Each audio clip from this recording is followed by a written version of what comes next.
Hi, I'm Ben Hedges and welcome to Discovering China.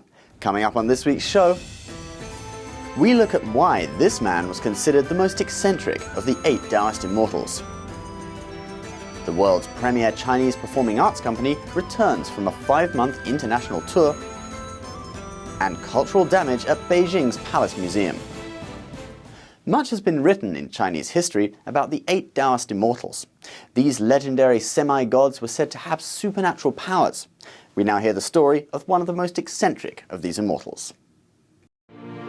He was a Taoist who lived during the Tang Dynasty.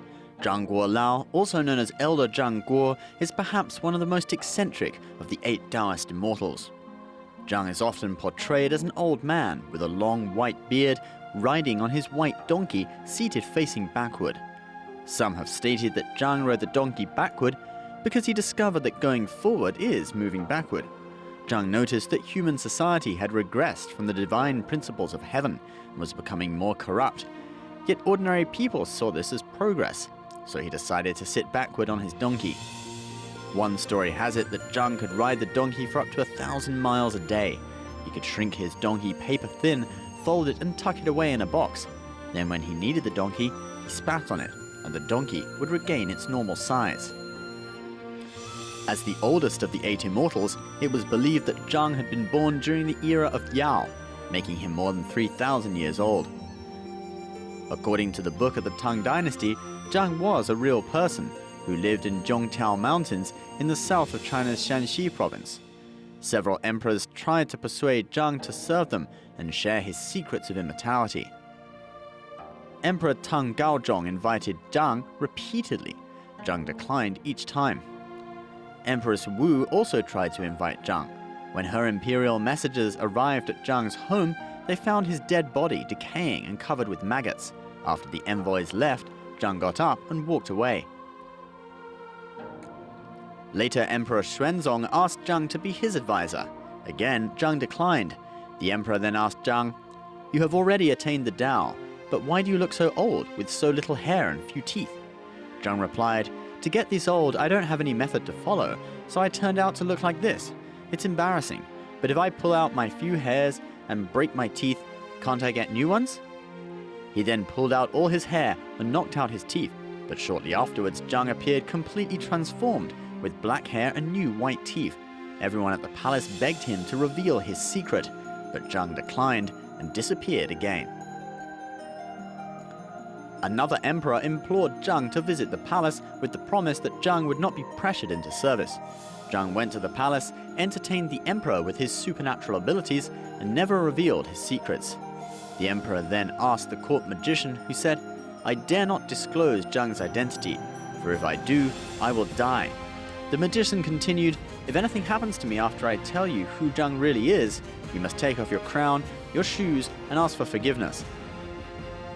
The emperor agreed, and the magician dropped dead as soon as he said Zheng was a white bat spirit.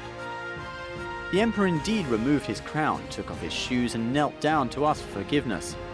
Zheng Guolao appeared and said, "This man knew the consequences if he revealed the secrets of heaven."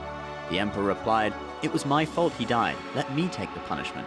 Seeing the integrity of the emperor, Zheng revived the magician. After Zheng passed away, his disciples found his tomb empty when they opened it. Emperor Tang Xuanzong ordered a shrine built in the Heng Mountains to honor the Taoist immortal. It is believed that Zheng wrote a treatise on astrology, a system of heavenly divination that is still used by Chinese today.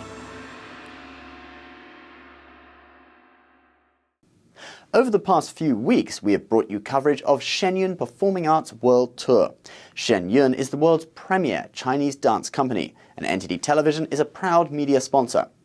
On Tuesday morning, one of Shen 3 touring companies returned to New York after a 5-month global tour. They've been touring the world for 5 months. On Tuesday morning, Shen Performing Arts returned to New York. We've just returned from a 5-month tour in which we went to many countries. We stayed in Taiwan for 6 or 7 weeks. Then we went to Korea, Japan, and Hawaii before returning to the US. And we have the feeling of returning home. but the tour isn't finished yet. We still have 2 performances.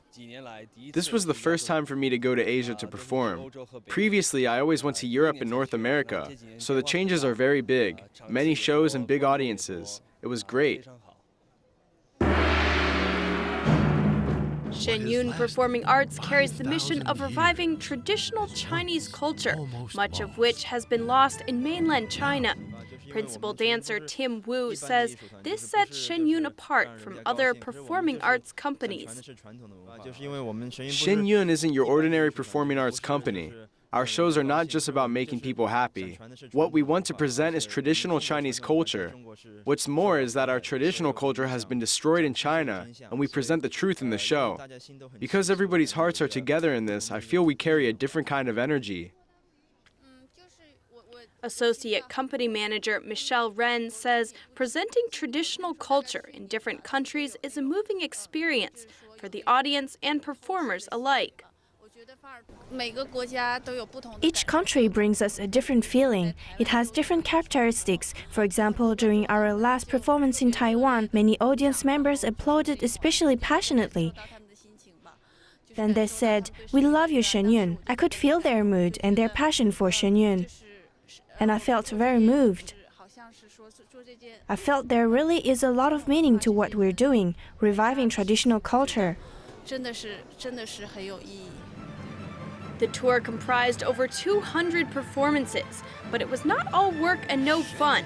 The performers had time to experience the local culture. The food in Asia is delicious.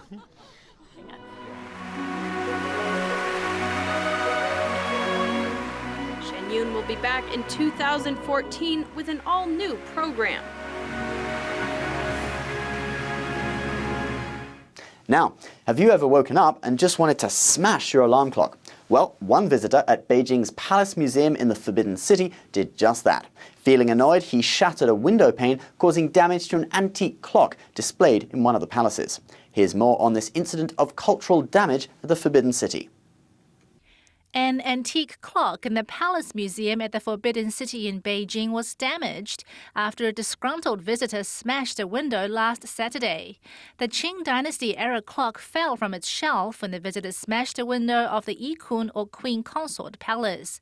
Palace Museum curator Shan Jixiang talks about the incident. The clock has been put here, and visitors can see the clock face from the window. When the man broke the window, the clock fell on its back, so the clock face was slightly damaged. Fortunately, the man did not break the window beside the clock because the cultural relics on both sides of the clock were made of jade. These relics would break into pieces if they fall on the floor. Shan said the ornate clock was made in Britain during the 18th century. Its glass cover was broken and several metal pieces were bent or broken. The clock will be restored and put back on display soon.